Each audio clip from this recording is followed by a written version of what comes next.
Très heureux de vous retrouver pour qu'on parle d'un sujet qui me tient particulièrement à cœur. Ce sont des clés, en fin de compte, comme j'ai noté, 7 clés que tous les top leaders aujourd'hui pratiquent. Alors quand je dis tous les top leaders pratiquent ces clés-là, tous les top leaders épanouis. Je ne considère pas que le succès est simplement un succès financier. Pour moi, le succès, c'est quelque chose qui est de global, ça doit être quelque chose d'harmonieux. Et c'est d'ailleurs ce qui me plaît dans mon activité, c'est que ma mission, moi, c'est guider les personnes en marketing de réseau à exploiter leur plein potentiel pour qu'elles aient une vie véritablement riche et harmonieuse. Je vais commencer par la première de ces clés, qui est une clé essentielle qui fait véritablement une différence à partir du moment où cette clé est utilisée. Vous pouvez développer votre activité et tant que cette clé n'est pas utilisée, eh bien votre activité ne va pas véritablement prendre son envol. Et cette première clé, c'est la décision, c'est le pouvoir de la décision. Prenez la décision de réussir, prenez la décision de vous investir corps et âme dans votre activité. Mettez-y le meilleur de vous-même. Mettez tout ce que vous avez dans votre activité. Je rencontre très souvent des nouvelles personnes qui découvrent notre métier. Ils disent bon, ben, je vais voir, je vais essayer, on va voir si ça fonctionne. Si vous partez comme ça, vous partez du postulat que ça va échouer. Vous partez du postulat que vous allez déjà abandonner. Vous envisagez déjà que bon, bah, en fin de compte, je vais arrêter. Quand je dis je vais essayer, ça veut dire quoi? Ben, essayer, c'est j'essaie, mais bon, j'y vais pas, voilà. J'y mets pas tout de moi-même, quoi. Ok? Moi, comme je dis souvent, quand vous prenez une véritable décision, vous prenez un engagement avec vous-même, vous allez réussir, vous allez atteindre l'objectif. J'avais des leaders qui m'avaient expliqué ça. Ils m'ont dit Jean-Marc, tu as un pied dedans, un pied dehors. Et quand tu as un pied dedans, un pied dehors, ben, tu n'es pas dedans, dedans. Tu es dedans, dehors. Et quand tu es dedans, dehors, eh ben, effectivement, les choses n'avancent pas comme il faut. Whoa. Not bad, partner. Follow me. I'll cover you. Et je les écoutais, je dis ouais super, mais je suis quand même dedans, moi. Enfin bon, bref, mais ça n'avançait pas comme je voulais. Mais à partir du moment où j'ai réellement pris cette décision de dire où il n'y a pas de plan B, c'est ça ou rien. Et je vais le faire. Mais mon activité a complètement explosé. D'accord? Alors c'est une des clés qui, en fin de compte, certaines clés viennent avec et ça déverrouille d'autres serrures. C'est un peu comme un coffre-fort, vous savez, parfois, il y a une combinaison, il faut faire les choses dans l'ordre. Ça, c'est la première chose. La deuxième clé essentielle, c'est de passer à l'action immédiatement. Je ne vais pas passer à l'action après m'être formé pendant 6 mois ou quoi. On n'est pas à l'école. L'école de la vie, c'est l'action. Quand vous apprenez à nager, en fin de compte, le maître nageur, mais il ne vous fait pas un long cours sur les 4 nages, il ne vous dit pas de lire 3 bouquins, et ainsi de suite, il dit vas-y, va dans l'eau. Vas-y, va dans l'eau. Donc tu vas dans l'eau et puis je vais t'expliquer ce qui ne va pas et puis tu repars et puis je vais te guider au fur et à mesure que tu es dans l'action. L'action, véritablement, c'est l'antichambre de la réussite. Si vous avez une tête farcie d'informations mais que vous ne passez pas à l'action, une action pleine d'intention, comme je l'ai dit par rapport à la décision, si vous ne faites pas ça, ça ne fonctionnera pas. L'action, c'est essentiel. Troisième clé, c'est accueillir l'échec. Accueillez l'échec. Ayez la banane. Si vous n'accueillez pas l'échec, vous ne connaîtrez pas le succès. C'est aussi simple que ça. C'est-à-dire que vous devez échouer pour réussir. Je vais vous donner un exemple. Prenez n'importe quel sportif dans n'importe quel domaine. Est-ce que ces personnes étaient des expertes quand ils ont découvert ce sport? Non, pas du tout. C'était des novices. C'était donc des personnes qui sont mises à apprécier ce sport ou ont découvert ce sport, dire ah j'aimerais bien en faire. Et qu'est-ce qu'ils ont fait? Ils ont commencé à pratiquer. Est-ce qu'ils étaient les meilleurs? Je ne pense pas qu'un Federer était un expert du tennis quand il a pris la première fois une raquette et une balle, d'accord? Il n'a pas dû faire un ace la première fois qu'il a lancé la balle en l'air, loin de là. D'ailleurs, vous avez par rapport à ça un célèbre joueur de basket qui disait « Je suis le joueur de basket qui a raté le plus de paniers dans sa vie. Je suis le joueur de basket qui s'est le plus entraîné. Et je suis le joueur de basket qui a perdu le plus aussi de championnats. Mais je suis aussi le joueur de basket qui a marqué le plus de paniers, qui a fait gagner le plus de tournois à son équipe. Je suis Michael Jordan. I've missed more than 9,000 shots in my career. I've lost almost 300 games. 26 times I've been trusted to take the game-winning shot and missed. I've failed over and over and over again in my life. And that is why I succeed.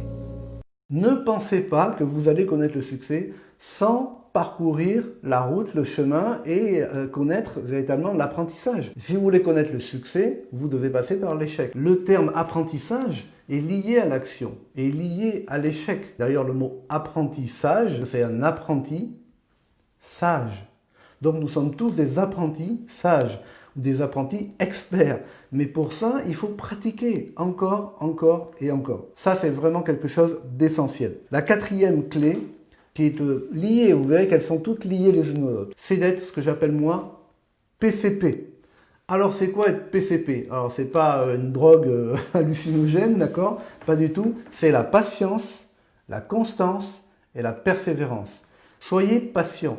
Le monde ne s'est pas fait en un jour. Donnez-vous le temps. Je n'ai pas dit prenez votre temps, mais je dis donnez-vous le temps. Appréciez chaque minute qui passe sur le chemin qui vous amène là où vous voulez aller. Si vous êtes impatient, c'est que vous ne croyez pas dans votre projet. C'est aussi simple que ça. Si vous pratiquez avec beaucoup de régularité, que vous êtes très constant, chaque jour, vous définissez des plages horaires et vous pratiquez avec sérieux, chaque jour, il va y avoir véritablement des déclics. Il va se passer des choses. Vous allez faire des bonds dans votre activité. Comme ces sportifs de haut niveau dont je parlais tout à l'heure. Pour qu'ils deviennent des sportifs de haut niveau, qu'est-ce qu'ils font? Plus ils progressent, plus ils s'entraînent. Donc c'est quelque chose de très constant. Ils persévèrent encore et encore. Et sachez une chose, vous ne connaîtrez pas une progression comme ça régulière, d'accord? Vous avez une progression, puis vous avez une phase de plateau, une petite phase de régression, et puis vous progressez, et encore une petite phase de plateau, une phase de, on appelle ça de contre-performance, et puis vous progressez. Gardez ça présent dans l'esprit, ce que je vous dis là, parce que c'est essentiel. Beaucoup de personnes se disent « Ah, mais je comprends pas, ça se passait bien, puis là, c'est moins bien. » Et elles commencent à remettre tout en question,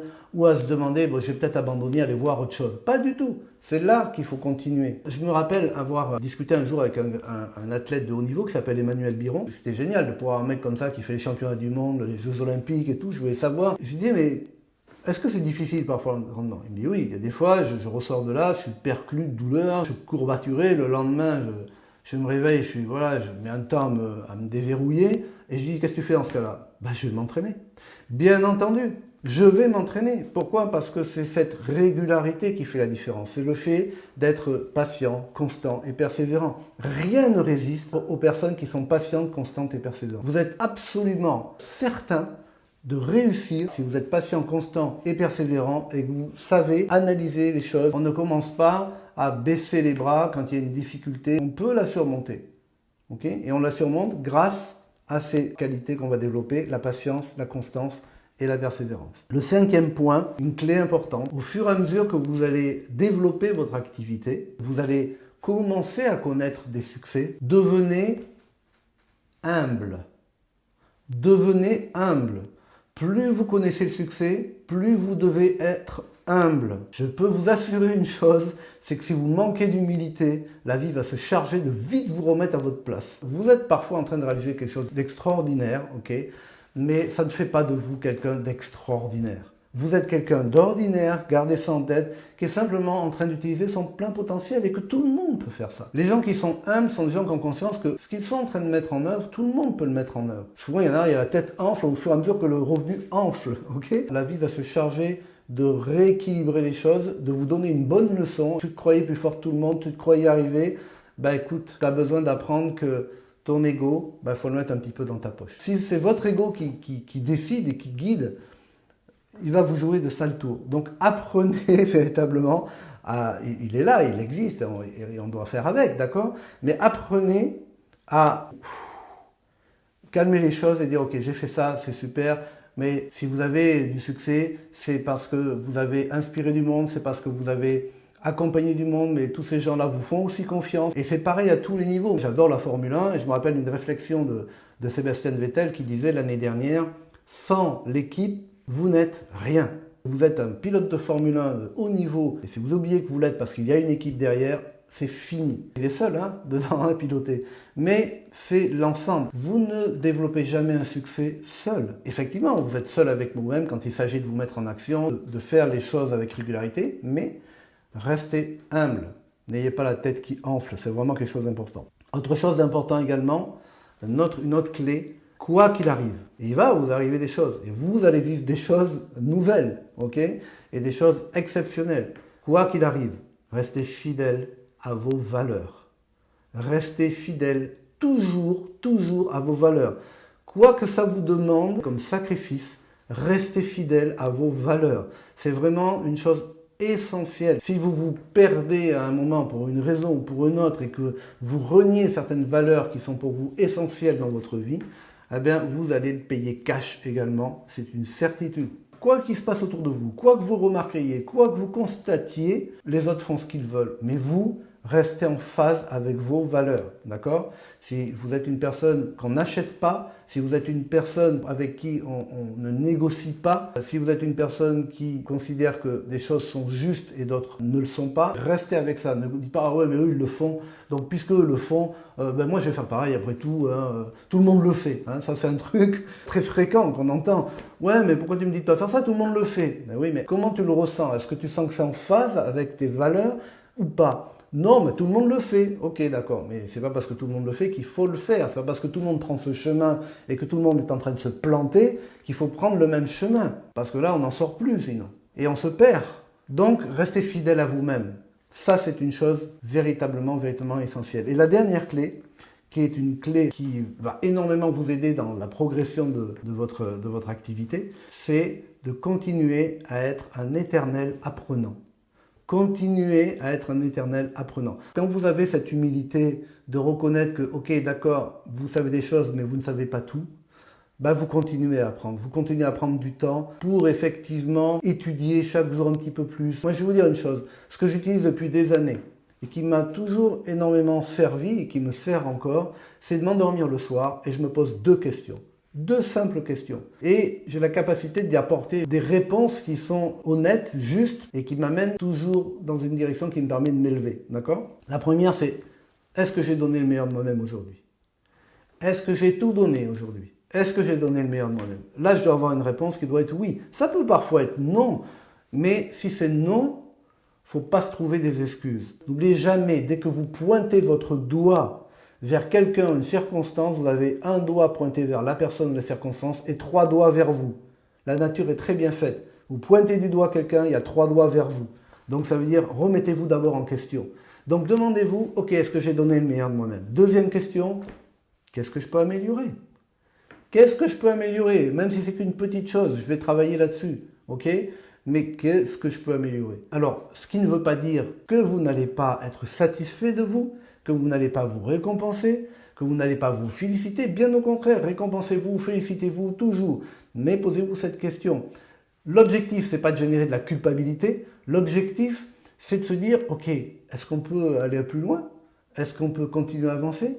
Est-ce que je peux aider mieux mes partenaires? Est-ce que je peux apprendre quelque chose de nouveau? Est-ce que je peux favoriser l'expansion des réseaux? Est-ce que c'est possible? Ok? Et ça va vous porter sans arrêt. Vous serez jamais en manque de quoi que ce soit dans la mesure où vous appliquez ces 7 clés-là. Peut-être que vous n'appliquerez pas les 7 clés d'un coup. Peut-être que ça sera une seule. Mais demandez-vous peut-être ce soir, est-ce que j'ai véritablement pris la décision? Après, descendez comme ça.